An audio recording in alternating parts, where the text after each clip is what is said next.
Paz do Senhor, igreja. Estamos mais uma vez no canal Riqueza para os Cristãos. Vamos ler hoje Levíticos 27. O Senhor Deus deu a Moisés as seguintes leis para o povo de Israel. Quando uma pessoa que foi separada para o serviço do Senhor Deus quiser ficar livre do seu compromisso, ela pagará um preço certo de acordo com a tabela oficial. Os homens de 20 a 60 anos de idade pagarão 50 barras de prata e as mulheres da mesma idade pagarão 30.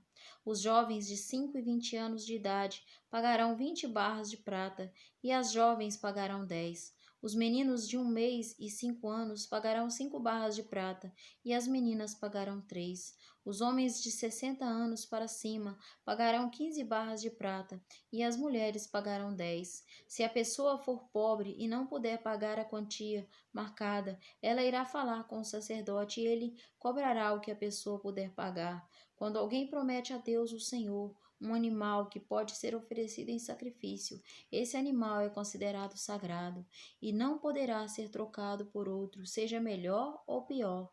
Mas se houver troca, então os dois animais pertencem ao Senhor. Se o animal for impuro, isto é, um dos animais que o Senhor não aceita, então o dono levará ao sacerdote para que ele veja quanto vale. O sacerdote dará o preço de acordo com a condição do animal. Se o dono quiser tornar a comprar o animal, ele pagará o preço mais um quinto. Quando alguém dedicar a sua casa a Deus, o Senhor, o sacerdote fará a avaliação da casa de acordo com a sua condição e dará o preço. Se o dono quiser tornar a comprar a casa, pagará o preço mais um quinto. Se alguém oferecer para o serviço de Deus, o Senhor, uma parte dos terrenos que recebeu do Pai, o sacerdote fará a avaliação do terreno de acordo com a quantidade de sementes necessárias para semeá-lo, na base de 50 barras de prata por 100 quilos de cevada. Se ele dedicar o terreno a Deus no ano da libertação, o terreno valerá o preço máximo, mas se for depois do ano da libertação, o sacerdote calculará o seu valor, tendo como base os anos que ainda faltarem para o seguinte ano da libertação, e assim o preço será mais baixo. Se o dono do terreno quiser tornar a comprá-lo, ele pagará o preço calculado mais um quinto, mas se não quiser tornar a comprá-lo, ou se outra pessoa o comprar, ele perderá o direito de tornar a comprá-lo. No ano da libertação, quando o terreno ficar livre, ele será oferecido para o serviço de Deus, o Senhor. É um terreno sagrado que pertence aos sacerdotes. Se alguém oferecer para o serviço de Deus, o Senhor, um terreno que comprou, o sacerdote calculará o valor do terreno, tendo como base os anos que ainda faltarem para o ano da libertação. Neste mesmo dia, o homem pagará o preço total e oferecerá o dinheiro para o serviço do Senhor. No seguinte ano da libertação, o terreno voltará a pertencer ao seu dono, isto é, ao homem que o recebeu como herança. Todos os preços serão calculados de acordo com a tabela oficial.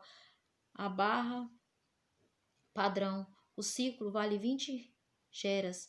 A primeira cria das vacas, ovelhas ou cabras pertence a Deus, o Senhor, portanto ninguém poderá oferecê-las ao Senhor, pois já pertence a Ele. Mas a primeira cria de um animal impuro poderá ser comprada de novo. Deverá ser pago o preço da tabela, mais um quinto. Se não for comprada de novo, a cria poderá ser vendida pelo preço da tabela.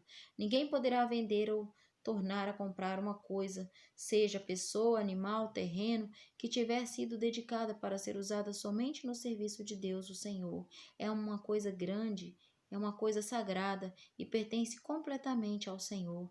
Nem mesmo uma pessoa que tenha sido dedicada assim poderá ser comprada de novo, ela será morta. A 10ª parte das colheitas, tanto dos cereais como das frutas, pertence a Deus, o Senhor, e será dada a ele. Se o dono quiser tornar a comprar alguma porção dessa 10ª parte, pagará o preço marcado mais um quinto. De cada 10 animais domésticos, um pertence a Deus, o Senhor.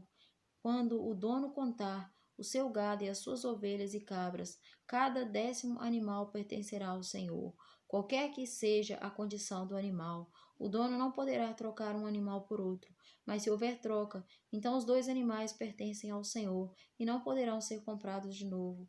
Foram esses os mandamentos que o Senhor Deus deu a Moisés no Monte Sinai para o povo de Israel. O Senhor está nos dizendo que tudo o que Ele abençoa traz bênção. e depois da morte do nosso Senhor Jesus Cristo, que derramou o sangue e pagou o preço por nós, principalmente os gentios, que somos nós, a maioria, nós agora devemos olhar para Cristo, ser imitador dele, pois ele pagou o preço por nós, e quando nós nos alinharmos a ele, o Eterno nos aceita, pois a partir do momento que nós nos alinhamos com Yeshua HaMashiach, a lei dele é gravada em nossos corações e em nossa mente, e através de Yeshua HaMashiach, o Espírito Santo de Deus nos guia e nos orienta o que devemos fazer no mundo material e no mundo espiritual. Então, irmãos, nós temos que ouvir a voz do Espírito Santo sobre a nossa mente e sobre o nosso coração e ser imitador de Cristo, para que nós sejamos felizes e prósperos nesta terra e recebamos a vida eterna. Amém e amém. Então, irmãos, que nós possamos ter esta sabedoria de lá nessas leis que muitas das vezes muita gente acha assim, esse livro tem muita lei, esse livro agora não se aplica a nós, mas tudo o que tem na santa e poderosa Escritura, se nós tivermos a orientação do Espírito Santo de Deus, nós vamos conseguir entender e encaixar no nosso dia de hoje, porque depois da morte de nosso Senhor Jesus Cristo, ele comprou tudo, ele pagou todo o preço por nós. E nós temos que fazer a nossa parte, guardando a lei dele na nossa mente e no nosso coração. E assim nós receberemos a vida eterna, que é o que nós, como verdadeiros servos dele, desejamos e queremos que com a ajuda do Espírito Santo, nós combateremos o bom combate e guardaremos a nossa fé até o fim. Fiquem com Deus. Amém.